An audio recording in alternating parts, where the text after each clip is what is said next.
Hey guys, good morning and welcome to the 25th episode of Take This. Today's episode has a very, very special guest. We are talking to Nate Brown, who is a site expert for Octopus Thrower, which is a fan-sided site that covers the Detroit Red Wings and everything going on with them. So we're going to talk hockey, big hockey episode in store for you today. So excited to just show you guys that, and yeah, let's just jump right into it.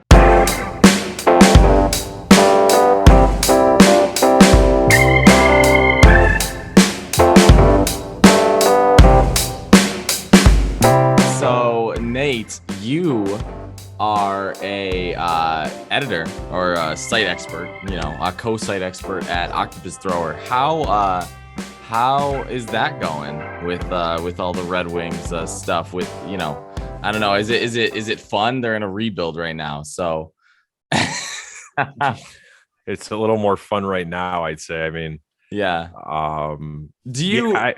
Go ahead. Do you sometimes see, like, sometimes I think about that too, like, during hockey season, and Detroit's got a big viewership. Do you think that, like, sometimes it's more like almost better, like, for viewership wise, if like a team's like kind of down, like right now, like, but they're on the upswing, like you're seeing with the Red Wings where they're getting better? Because at least it's not like 2 or 3 years ago where nobody knew anything about the team. For sure. I think one, you have a very loyal fan base in Detroit. You see that on Twitter, you see that on even Facebook, which I'm not really on Facebook, but Facebook apparently is a big driver for sports content, which I was actually shocked to hear that. Maybe I should join. Twitter's, I feel like, is a lot more niche. Like, there's bubbles on Twitter, but Facebook, I mean, if you are over the age of 40, you probably, like, especially if over the ages of 50 and 60, which, like, old time hockey fans, that's the only social media they use. They don't want to figure out another one. So I think that's what drives a lot of it. And also Facebook is very popular internationally, where I think Twitter is, again, very American and, East Western European, whereas, like, Facebook is literally, it's so global. That's why it's as big of a deal as it is. But that doesn't shock me that it drives sports as much as it does. Yeah, I'd say just for our website, I mean, we're pretty low in terms of there was a lot of turnover. I know I wrote for it actually a long time ago, and then life got in the way, and we had twins, and I actually had 3 kids in like 3 years. My God. So yeah, it was twins on that. Yeah. So there's 4 now, but now I'm finally getting back into a groove where I can do some more, but there really wasn't a lot of viewership because there hadn't been a lot of people on there. Plus you have Winging It at Motown. Plus you have, Wing Wheel podcast. I mean, you have so many really good outlets for the Red Wings. So just even be kind of in the conversation half the time is nice. We've seen a huge growth in the last year. But to your point, yeah, I think it's better to come in at a rebuild because you've built kind of some credibility as to the team, what's going on. We're trying some different things now that we've got regular people come to the website, but it's easier if they're winning. There's more interest. Yeah, right. Yzerman is such a big draw that there's still this honeymoon phase with him, which I don't think will ever end unless they get really close and never win. It's going to be like, you couldn't deliver. Unless they become the Detroit Tigers of the 08 to 15 era, basically. And I agree with you. I think, yeah, I mean, Stevie has been able to come in, obviously saw what he did in Tampa. He, hometown guy, so the fact that he has the resume and also the the roots here, I think you're right. It's just been this love affair that he's probably like, any Lions GM comes in or a Pistons GM, any other GM in the city, I mean, he's going to get a little more slack than any of them because of that. But he's also, he's the only one that doesn't need it, it seems, because of what he's done in the first 2 years. Yeah. I mean, we look at I was looking back today at his drafts, and it's like Moritz Seider at 6, where right now he's the number one player from that draft. And then He was Lucas also Raymond, just given some like week award, right? Where he he was just the won Rookie of the Month. right. Yeah, something Um, like yeah. and then Lucas Raymond last year, who was starting immediately, and both players being not only instant, like Raymond starting as quickly as he did on the team and making the team, but both of them being instant difference makers. As much as it's been hard to be a Wings fan and especially a Detroit sports fan for the last almost decade at this point, Stevie Y's got to be, at this point going to be, I think, the guy who brings us from the darkness. And did you ever think that the Wings, like, let's say that year before when we still had Holland, that at this point now the Wings would be the best team in Detroit? Like the turnaround in my mind has been, especially for a hockey rebuild, a lot faster than I imagined. Yeah. The funny thing was, so my brother has a show too for it's a Grind Line. It's off the Hockey Writers, and they had Christy on there, and she writes for New Jersey, and we talked about that, and she goes, actually, it hasn't been as long as you guys think. It feels like that, but really, it's only been like 2 years of Yzerman. You're like, yeah, that's true. I think what stretched it out, and I'm actually a Tigers fan. It's a 1A, 1B. Like it's really, baseball was always my first love. Hockey was always number two, and it's like right, they're close to each other. The Tigers and the Red Wings are an interesting case because the Tigers literally started 2 seasons too late. They teased everybody in 2016. We all knew Osmus was awful. After you can't win with basically 4 Cy Young pitchers in 14, there was no hope. Yeah. The Red Wings mirrored that because they lost in 7 games and 15 to the Lightning. And at that point, it was like, okay, if you can't win this, it's probably over. Babcock's leaving. I like the Blashill hire. I still think Blashill's fine. I know people will disagree with me and want to shoot me into the sun with him, but I think it's more of, we all knew the Red Wings needed to rebuild and retool. Mm-hmm. Ken Holland was obsessed, and he actually admitted it in the Greg Wyshynski article last week where he said, I didn't want to do a rebuild. Great. Thank you. We're glad you admitted it because you teased us for like 4 years. Well, we're going to rebuild on the fly. With what? Yeah. You had no defense. With awful contracts. I mean, this team this team even still now has some of them on the books, but they've gotten a lot of them off. But it's just like, I think that honestly was like the biggest thing that slowed down the rebuild was some of those contracts we were just waiting to get off the books. So, speaking of, the rebuild, and you mentioned Blashill as well, so I'll kind of just put these two together. When do you think this team is finally going to be tooled up enough to make a playoff run? And do you think that Blashill is the head coach when they're ready to make that run? I think that's really the $1 million question. Mm-hmm. And it's a hard one. I know. I'm just saying, based on what you see. The thing with Blashill that always gets me, I think, isn't like really is coaching at all. It's when you put him against like all the other coaches in the NHL, and he's the longest serving. But you think about it, he's only been with Detroit for like 2011, 2012. Like, they don't give hockey head coaches, they don't give them a lot of leash, so that's I think always the thing, for me, if it's not now, then when? Because like just the turnaround on NHL head coaches is so quick. Like it's again, like you got coaches in other leagues, like Bill Belichick's been, I mean, not for obvious reasons, he's been with the Patriots for like 20 years, but like even then, like 15 years is pretty good for another league. But Blashill's the longest serving, and it's only been like 8 or 9 years. Yeah, because he won with Grand Rapids in 2013. The 2014 season, they were kind of off. The 2015, I think they went to the conference final, and then he was hired. My big argument with Blash has always been, look, he didn't win in the USHL. He didn't win at Western Michigan. I mean, he didn't win anything big, but he did well there. He didn't win the Calder Cup and then suddenly wake up, make it to the NHL and be terrible at coaching. Mm-hmm. I think it's just a frustration thing because Red Wing fans, like of our generation, we're not used to this. I remember as a kid, my uncle being like, when Yzerman was skating around, like, you don't understand how lucky you are. Like, we haven't seen anything like this, because he went through Harkness. He went through like all that stuff. And my uncle was hardcore. I mean, hardcore. He's the reason I'm a huge Wings fan. And he kept saying it's going to only get better. It's going to get better. And this is us 5 or 6. And then it did. I mean, 89 was a haul for the draft, which set them up for 2 decades. To take it to the Blashill/Holland thing, I always compare it to The Godfather. There's the whole thing where he says, I need a wartime consigliere, right? And that's what Michael's saying. Like, I need a wartime, or Sonny says it. And Tom Hagen wasn't a wartime guy. He just wasn't.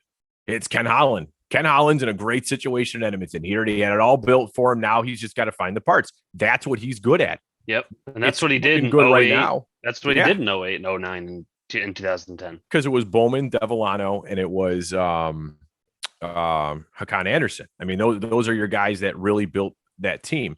Yep. Kenny, once the cap came in, still played I can trade first round picks. Well, that hosed him. He got lucky with Tatar, and he got lucky with Nyquist, which helped. But then after that, once Lidstrom retired, he went to Suter and Parise, threw him money. They didn't come. That was it. The allure of Detroit was gone because the league was even. So to Blashill's point, he's literally had nothing to work with except for 2016. And that was the last time they actually had a chance to do something. They got bounced in 5, and then that was it. They started selling off pieces. So I would say with Blash, it's a 2-year deal, I'm pretty sure. That would be next season. I think that's a fair estimate, especially with what they get in the draft this year. I know everybody's excited with how it's looking now, and they're off now, but Larkin's been out, Bertuzzi's been out because of the Vax rules. There's really no cohesiveness right now. Yeah. So that's why I'm like, people, top 5, great. I've been seeing people worry about, they looked kind of hot in those first 6 games, and now they kind of dropped off. And it's like, well, we had the Canada games, Bert's out for those, and then Larkin obviously has missed tonight and last game on Tuesday due to whatever this personal issue is. And I got to imagine it's something pretty substantial for him to miss multiple games over it. So I'm not one to question it. But I think with where they're at, I mean, you look at the drafts as well, you have Simon Edvinsson and also Sebastian Kosa, who were the picks in the last entry draft, who, hopefully will be here next year. I think it'd be really great. I mean, not that Greiss or Ned are that bad this year. I just am excited. You pick a goalie in the first round, that's your workhorse goalie, right? That's your guy that's going to play 85% of the game. So, yeah, no, I think next year their playoff fringe, or not playoff, they make the playoffs, maybe not a super high seed. And then the years after that, it's hit the ground running. You're aiming for cups. So, is there now, as far as the team now, I know you mentioned no cohesiveness just because there have been so many moving parts, especially with Larkin and Bertuzzi and Veleno coming up to fill some of that slack. Is there any players that worry you? I mean, obviously we've seen some great starts from Raymond and Mo Seider. Zadina's gotten some points, and even though the production's not there, he looks good on the ice. Is there any player that, is at least you think will be, the plan was for them to be here and be a part of this, that isn't living up to the expectation as well?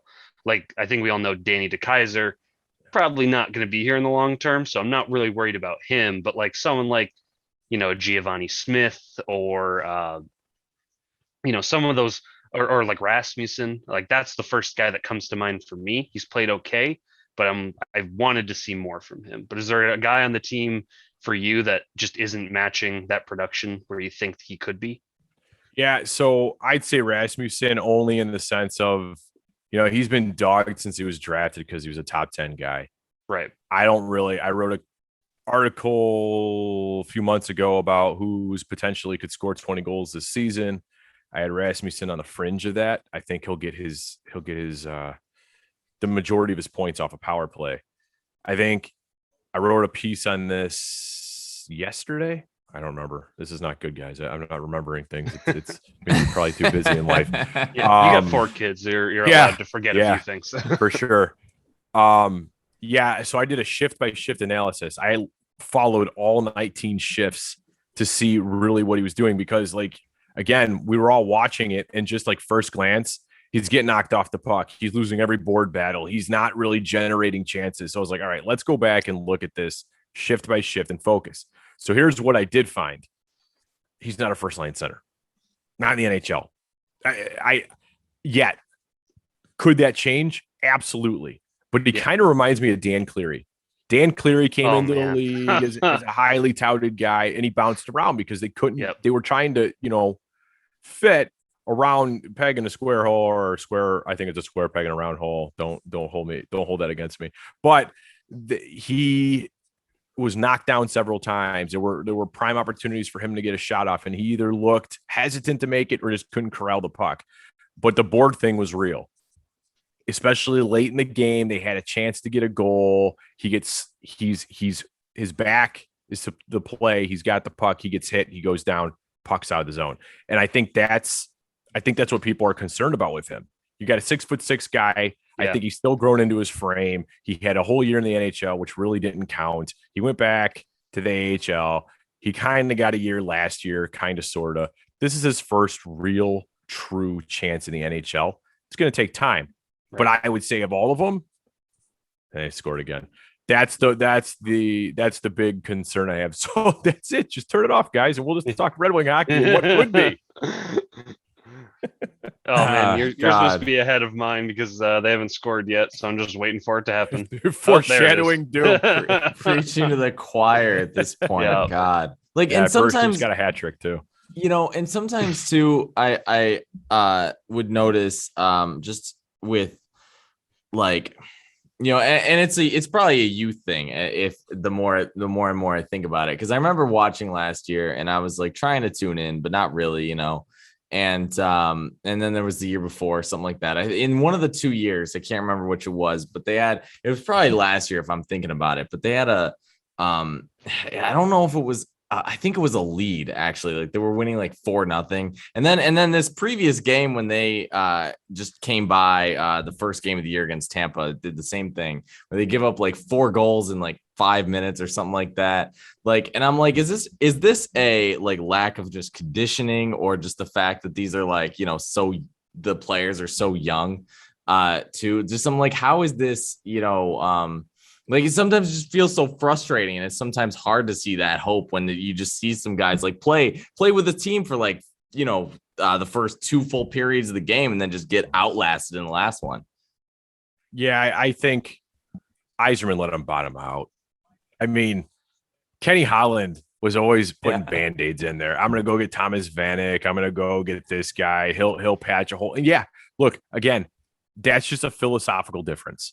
Right. The frustrating part of that was we're going to let them over-ripen. Well, at this point, there's really nothing to over-ripen because, it was pretty bare. And, Yzerman clearly hasn't been impressed with what Holland brought in because he's gotten rid of a lot of it by either cutting it, buying it out, letting them walk. Look at Anthony Mantha. Yeah. That was like the big one for him. Scheme. You talk about someone like who just isn't meant to be a first line guy in the NHL. I think he's the definition. They paid him that beginning of that season. And when, to maybe incentivize him, they were trying to, help his confidence, I think. And then he didn't pan out. And they obviously got, in my mind, a great trade with Washington to get not only a first and to get Vrana, who I think when he's back in the lineup, like this team, I thought I think they'll be around a 500 team this year. I think they'll get around 70 to 80 points, I think when Vrana comes back, that's going to be a big turning point for them.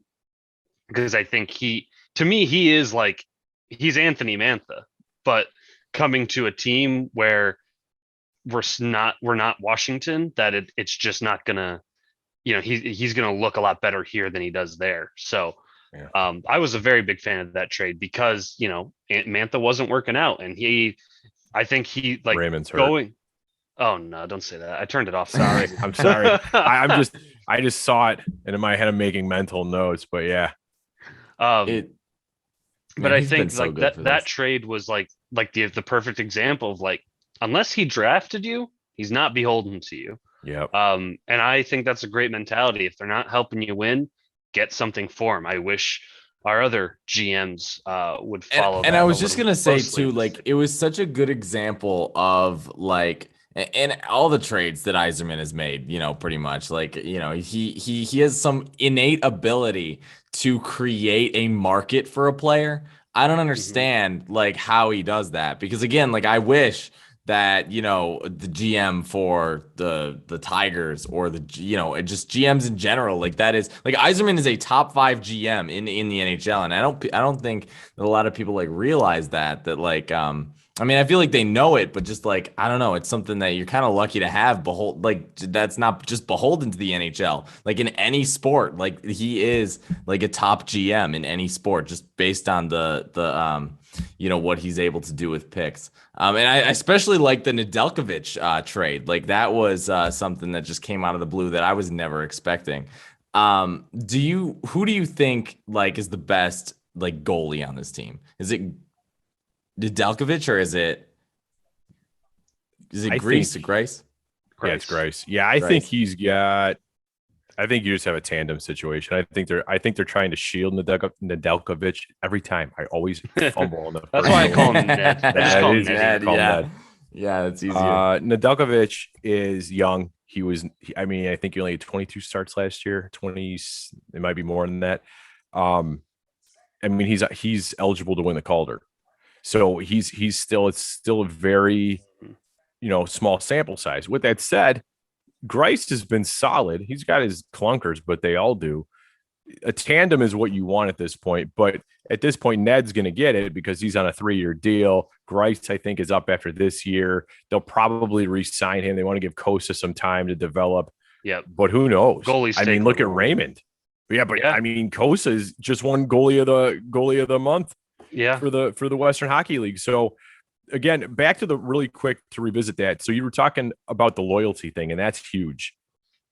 Ken Holland was too loyal to his guys for too long. And that, again, it is not character assassination. I actually think Ken Holland's a good human being.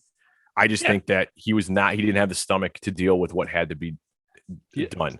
Not personal, it's business. Exactly. It's not personal, it's business. The thing with Yzerman is it doesn't matter if the guy's his captain, Martin St. Louis, who he literally shipped out, and Jonathan Drouin, who he drafted and then shipped him for Sergachev.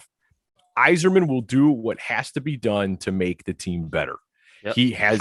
He will look at everything very methodically. He is unbelievably patient because apparently that Mantha thing was a 2-week ordeal.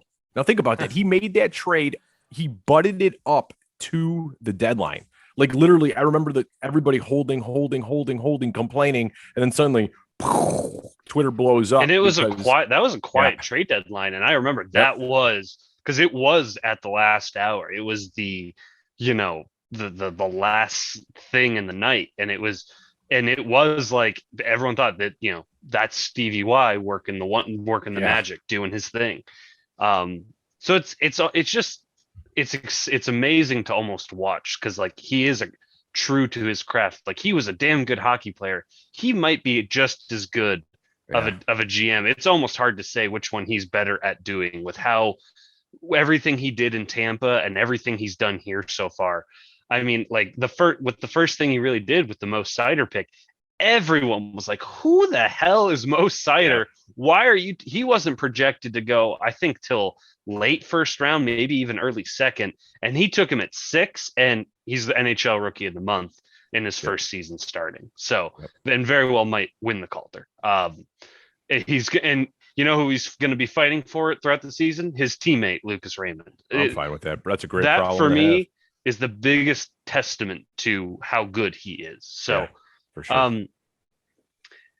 So I think I think really 2 last questions here for you. One, who is on this team, whether it's someone on the team now or someone still in development, who is your surprise riser? Someone who's going to, maybe doesn't have a lot of hype around them and who they are, but you think is going to end up being maybe even a second line guy, maybe getting some first line time, or at least maybe having first line production, who, isn't expected. Who do you think is like a gem in the dust that's on this team currently or in their development? So, like it can be somebody in the prospect pool. Yeah, like I think like we all kind of expect Simon, but like if there's like a late first rounder or someone like that you think might. So I know I'm going to butcher it, and I can't. So first of all, I love Niederbach. I think Niederbach's going to be a really good player. But the 2020 second round pick, number 51 overall. Yeah, Taylor Niederbach. He's a center. Yeah, he's actually started to come up. Soder, I can't remember if it was Soderblom or Soderblom. So Elmer Soderblom had 9. The last time I looked, had 6 goals in 9 games. I think 9 points in 9 games, and he's a monster. He's Zdeno Chara on the front end. So he's 6'8". If you can get a guy like that, and he's looked on the highlights I've seen and Ice Hockey Gifs, which is they're always updating constantly with that.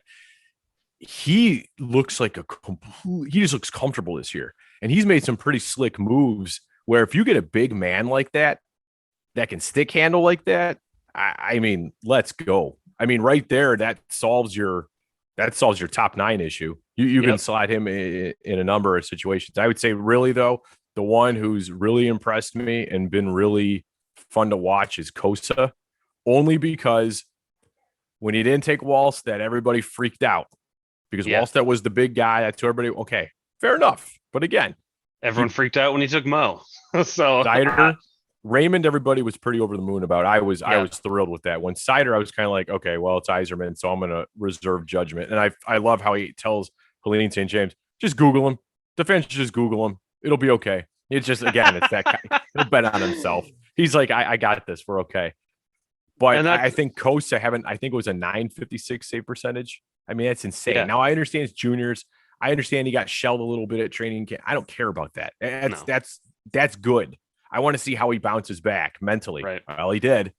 I mean, that's really what it's about. And my thing, and this isn't even, I like to think I'm decently savvy with my sports knowledge, but obviously, the Yzerman and his scouts get more eyes on this than me. And I also just assume they see more than I see. I like to think I have a decently analytical eye and but as someone who played in the league for as long as he did, and then obviously being in a front office for as long as he has, and with how well his picks keep turning out, like if you keep making the right decisions, you get to keep earning the benefit of the doubt. Yeah. So you might have a pick where I'm like, well, that's interesting. But I'm never like, whereas like the Lions might make a pick where I'm like, why the hell are you taking a little him? More I'm allowed to be skeptical there because they've never given me a reason to show that they've made the right pick. Whereas Savai was great. Come on. It was great pick. Bob Quinn watched that personally. I don't want to talk about Bob. I was thinking about that too. I was thinking about that too. And this is just a quick aside, but I was listening to the radio today and I was thinking about it. And I was like, imagine if Yzerman did this, right? And I'm not saying that, the NHL is the same as the NFL, but think about what the Giants did to when the Bears traded draft picks this past draft to get this like wide receiver that was out of nowhere. I forget the dude's name, but they drafted him at 20, and then the Bears took Justin Fields at 10. So it was like a 10 thing pick. If the Lions traded like down from 7 to do that, like I would not, even if this panned out, like I would have been more skeptical. Whereas with Yzerman, I'm just in blind trust. And you can do that too. Especially since he has a track record. I also feel like it's a lot different in hockey compared to other sports when you look at development, because it's not something that usually could be seen on paper. You know what I mean? Unless you're like talking about like a goalie stats, or even that's a little bit different. But a lot of sports, you can usually use production and stat lines and kind of see like where everyone's at. Whereas, you gotta watch a lot of stuff to see, really where a player is at with their development in hockey. It's a lot different to build a team and everything. So I feel like, again, just having blind trust might be just the best way. I'd say forward. The only other GM that's probably close to that is probably Troy Weaver with the Pistons, just because he at least recognized it was time to strip everything down. and his picks in the last few years have been decent. And obviously this year, Cade was like the obvious. So like, you know, I can't really give you marks for that just because it's like, well, it's like the reason I haven't really been able to give Alavila a lot of credit other than like Tariq Skubal, because all of his best players have been the first overall pick or like the third overall pick. It's like, well, yeah, I could go in there and hit save, hit button, draft this guy. It's what you do after that matters. Yeah. All right. I really just got one last question for you, Nate. What is your favorite Red Wings moment that you either, watched, experienced, whatever that might have been? Man, so there's a lot. I would say, so on a complete whim and complete gift, I was a junior in high school, and this was predating cell phones and texting and things like that. So like even the internet was in its infancy, which makes me feel ancient. But my godmother called me, and a very close family friend of ours had season tickets, and it was game 2 of the Stanley Cup final, and he happened to have an extra ticket, and it was behind the Washington bench on the glass. The game 2, if for those that have never seen it before, the Red Wings were down 3-1. They were down 4-2. They came back and they won in overtime 5-4. So single-handedly, I saw a Stanley Cup final game. It was actually the first time I'd ever gone to the Joe too, because since we live in Illinois, going in the winter was out, because anybody who's driven through that corridor knows it's all white out there. It's the worst. So my parents nixed that after a couple close calls when I was a kid. So when Doug Brown scored the tying goal, to this day, I've never heard an arena louder in my life. And Yzerman scored 2 goals in that game. Esatikin had missed a wide open net, and Chris Draper scored the winner in overtime late with, I think, like 4 minutes left in the first. So, I mean, like, it was insane. But the cool part was there was an assistant coach on the bench with Ron Wilson. I can't remember who it was. And every time the Wings would score, I pound on the glass and say, "We're coming back. We're coming back." Well, they never looked at me, right? So it's 3-1. Then they make it 3-2. Then they score, it's 4-2. Then it's 4-3. And so I pound on the glass after Brown scores the tying goal. You could barely hear me at this point. Still doesn't look at me. So then overtime hits, Draper scores, and I hit the glass. And I go, "That's right. I told you we could." And he looked around and acknowledged my presence. And that's really my claim to fame as a Red Wings fan. The only other one I can really say is, there have been many Blackhawk games we've gone to back. I haven't been to one in 05 in the regular season. I won't go. It's just it's a miserable experience in Chicago as a Detroit fan. But when the Hawks were bad and decent, we went to a lot of games where the Red Wings would rally, like with like a minute left. It was always uncanny. And there was one, they were down 2-0 the whole game. We're getting chirped, 2-1. I think with 11 seconds left, this guy swears at us and chirps at us some more. And then Nick Lidstrom scores. So we're up, and we're sitting at the highest level of the United Center. Literally ceiling tiles are above us. We punched our hands through the ceiling tiles after they got that one. Datsuk scores in overtime with 1 second left.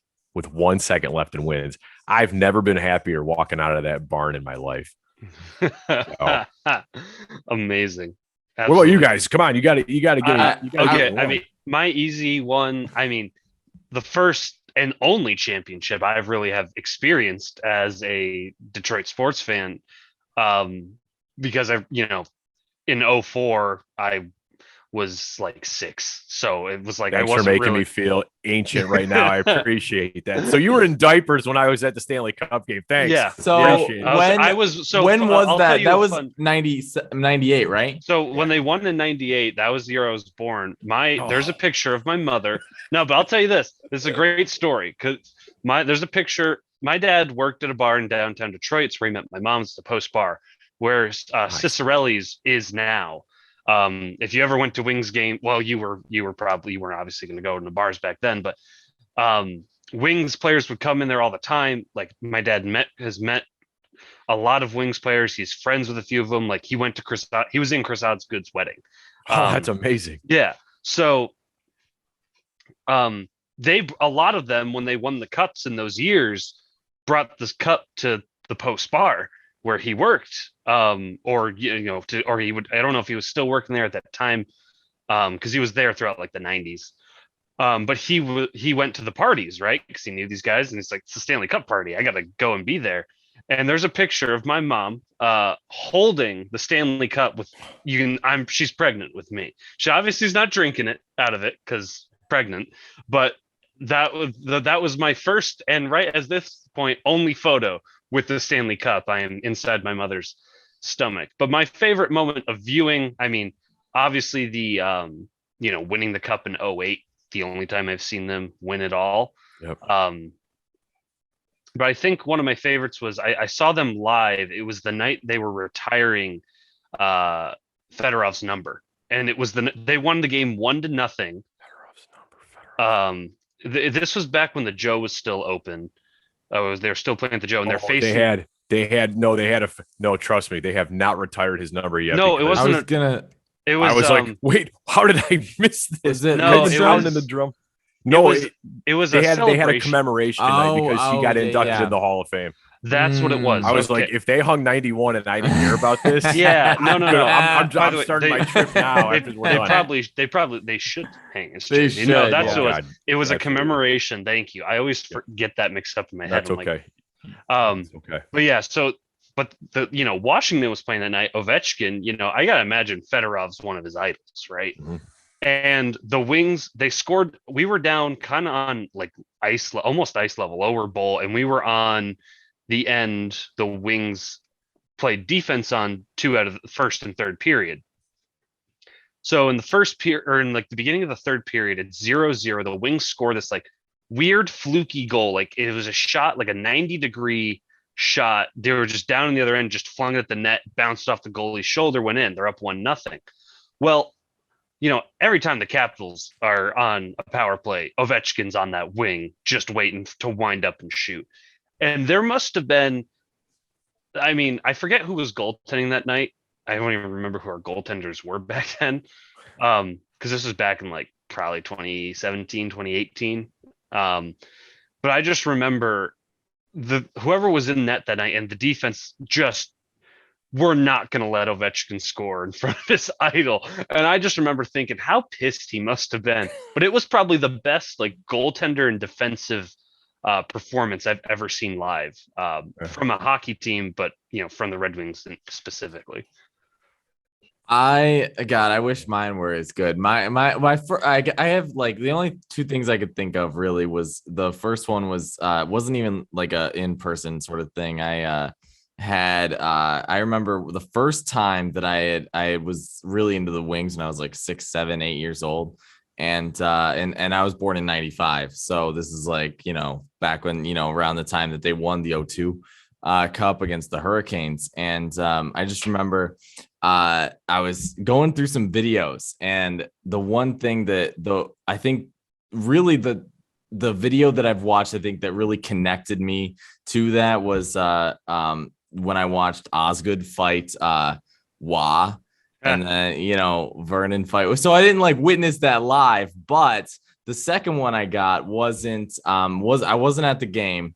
My dad used to have season tickets, but this was a Stanley Cup game, and my dad didn't get tickets to it. It was I can't remember which game it was, but it was either 1, 2, or 5. In 02, and I was like 7, so I didn't know what was going on.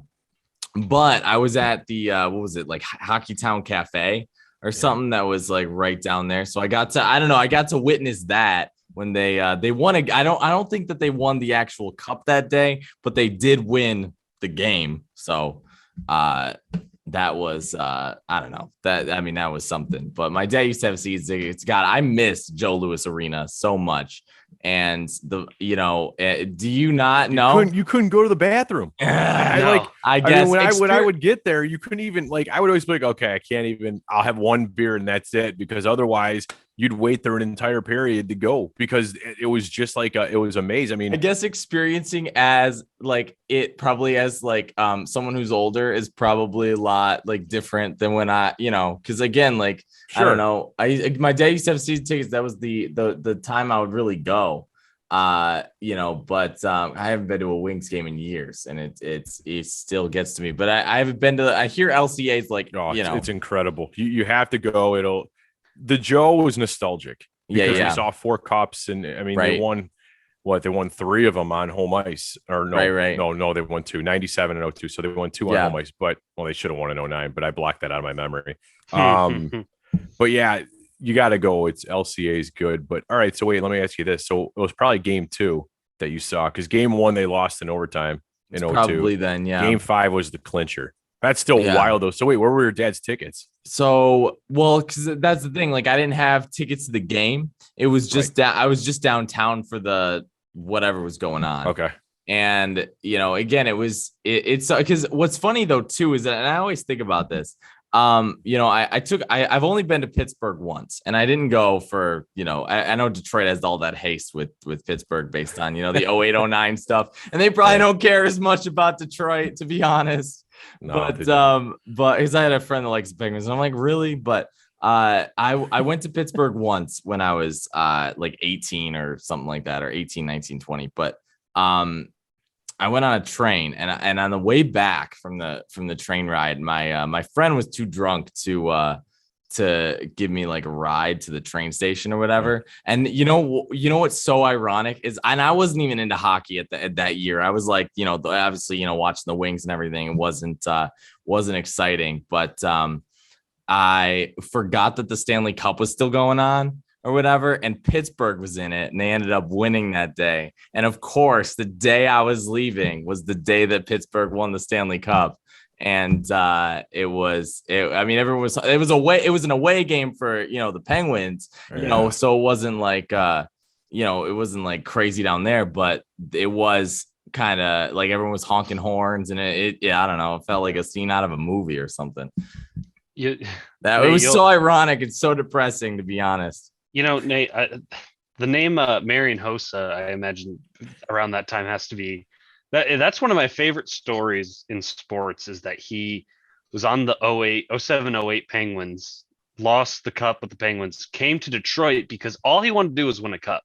Yeah. And then came here and then lost with us the year. I still have a Marian. That's not what I'm wearing now, but I have a Hossa jersey in my closet because after he left, it was like on discount. But I thought, this is like, I just respected the guy because all he wanted to do was win, and I loved it.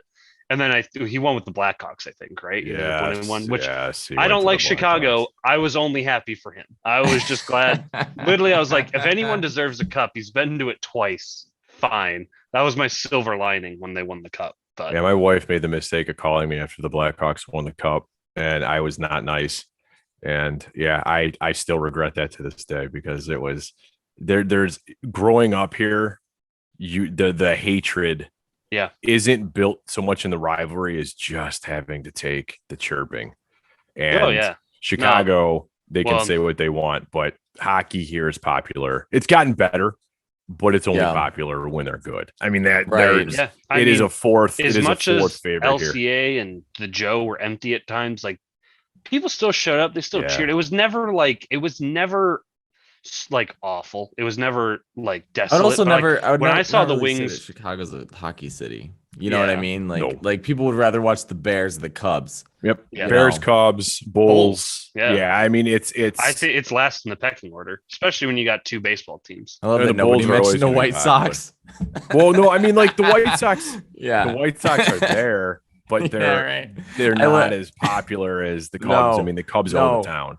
No, I mean the Cubs are one of the like most popular just franchise up against the Yankees. Like, they're one of the most popular franchises, in baseball, and they didn't win it for 100 years, if that says anything. Yep. Yeah. So. Yep. So, I think the Wings are in a good spot, and Stevie Y keep working his magic. Blashill just keep it up. Like, the biggest thing I want to see is I just want to see some better power play efficiency on both sides of the puck. That's gotten us killed this year. I watch other teams. I'm like, they look so easy when they score on us, and then we struggle to even get in the zone sometimes. But there's growing pains. The entry is an issue. By the way, Raymond's skating around against all as well. Okay, good. Good. I think I just saw him fly by. We can lose the game. I just don't lose him. Yeah, don't lose Raymond. Don't lose Sider. Everything's a win. Yeah. So the power play will get there. It's better set up. Entry's still a real struggle, but I think it's going to be a struggle until you get some better, some more talent on that line. But it's a work in progress. But you got Steve Yzerman, and I think that's the thing. He built Tampa. He's building the Red Wings, and he was building literally with nothing. The two guys he named in the core are both traded, Athanasiou and Mantha. So perfect.